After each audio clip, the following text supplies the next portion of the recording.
Channel 2 News, not HD. HD on your side.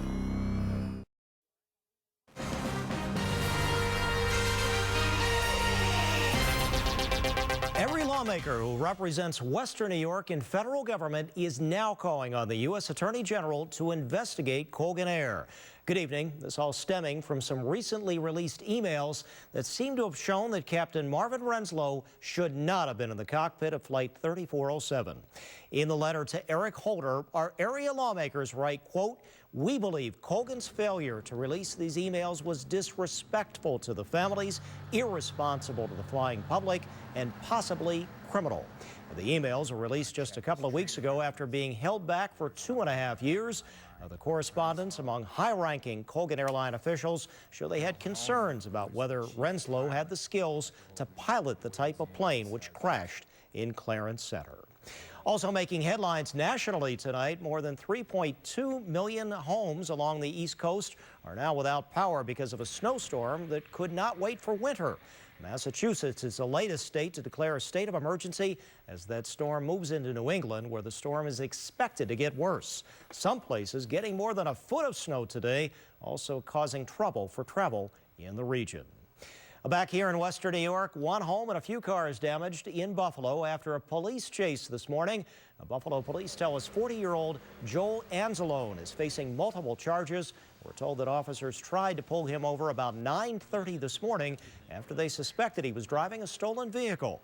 In a 6-block chase on the city's west side, they say Anzalone hit a patrol car and as many as 3 parked cars, including one at Potomac and Parkdale. And they say that's where police caught up with the suspect and arrested him. Okay, well, is it going to be a treat weather-wise for the rest of the weekend? Autumn will be in with the full details next. But first, a peek at tomorrow's Buffalo News headlines. Channel 2 News Tonight. We'll be right back.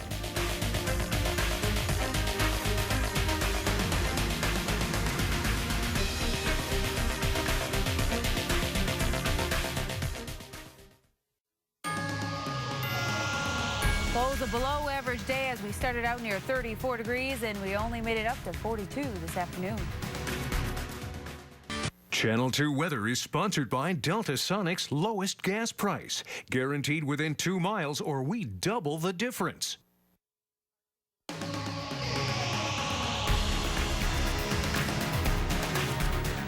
Hi, meteorologist Autumn Lewandowski here, looking at the next 5 days. As Ron was asking, how is the rest of the weekend going to play out and into our Halloween forecast? We're going to see temperatures rising into the mid to low 50s, but we'll also add the cloud cover, and eventually by Thursday we'll bring in the rain. But take a look at Wednesday. Temperatures will be hovering right near that 60-degree mark, so looking pretty good there. Temperatures across the area, they're beginning to fall. 30 degrees in Niagara Falls, 35 in Buffalo. Take a look at all the 20s from Bradford to Jamestown and also towards Dunkirk. It's because we're seeing some clearing going on live precision Doppler 2 radar. We're looking at clear scans, and that will remain as we go throughout the rest of the overnight period. We are going to see still a little bit more cloud cover begin to trail off further to the east with part of that massive winter storm system that is just pretty much in the beginning of fall. For our neck of the woods, we still had some snow come across the area, even a rain-snow mix. But again, as we go throughout the rest of the overnight, we'll just begin to have continued clearing. Now, we are looking at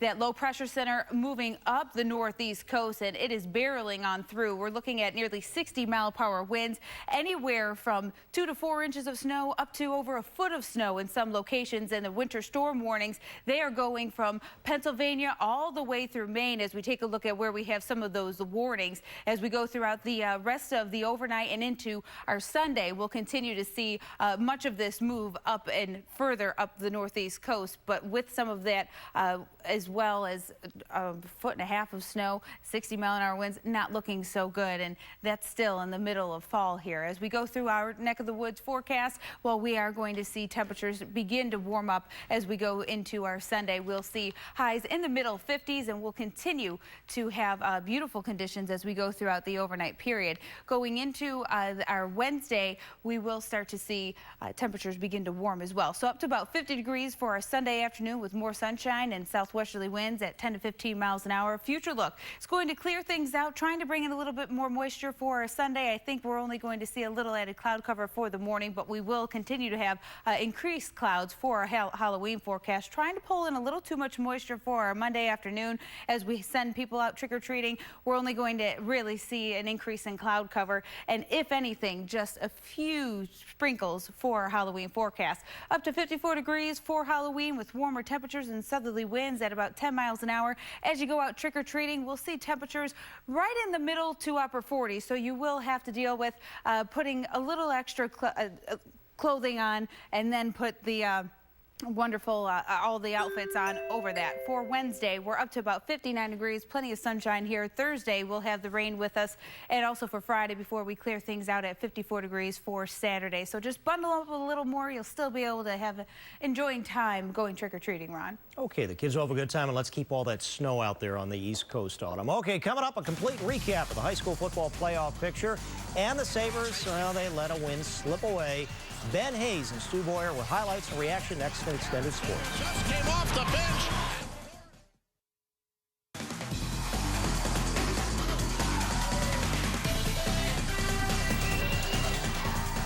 Well, they say there is no place like home, but the Sabres haven't been too comfortable down at the First Niagara Center this season.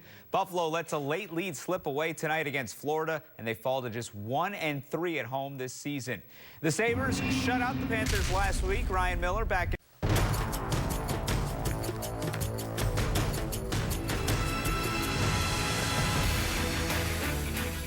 All right, we kick off our high school football coverage. Stu Boyer joins me as always. The Section 6 semifinals in the books. 12 teams punching their tickets to Ralph Wilson Stadium, Stu. That's right. The Section 6 championship games are all set. Ben, let's recap the action from the weekend. We covered all 12 semifinal matchups. All right, Stu, we're going to start with Class AA semifinals. Unbeaten Orchard Park hosting Niagara Falls last night, and the Quakers, well, they continue to steamroll right over the competition. Second quarter, Ben Holmes on the punt return, and he's just going to run right past everyone. 60 yards for the touchdown. Holmes also had a kickoff return in this game as well. Orchard Park takes it 49-14. Well, Stu, another exciting week. Not a whole lot of upsets, but I think that's going to make for some really, really good championship games this coming week. Oh, Will South and Sweet Home, Jamestown and Orchard Park, awesome. Yeah, it should be very exciting. For more high school football, check us out on the web, wny.highschoolsports.net. Good night, everyone.